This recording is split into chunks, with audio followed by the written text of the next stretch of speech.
na irigalo ko kay Julia. And something sweet kasi kami ngayon. Something sweet kami. Something sweet kami ngayon. Ano ipapakita ko sa inyo siya? Let's go! Na! Ito guys. Ayan na nakalagay. Something. Hindi ko na naano dito dahil hindi kasha.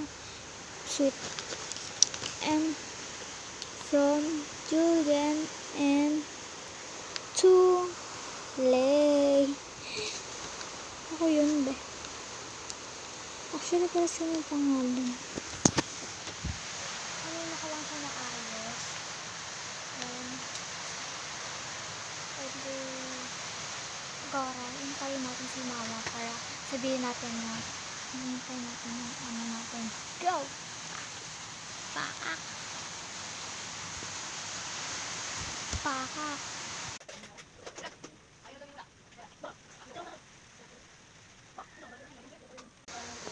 And guys, yun, wala pa si mama. Kaya naman,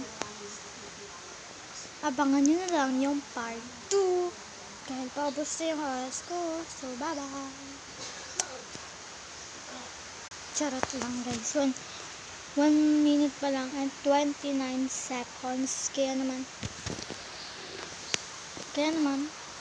hindi ko nahintayin si mama dahil matagal din. Niloloko ka lang. Excuse me. Niloloko ko lang kayo na bago siya makaka-uwi. Pero hapon talaga siya makaka-uwi. Kaya bukas, hingi ako ng pera kay mama. Bukas, bibili ako doon sa tindahan doon. Kasi dito, wala something sweet.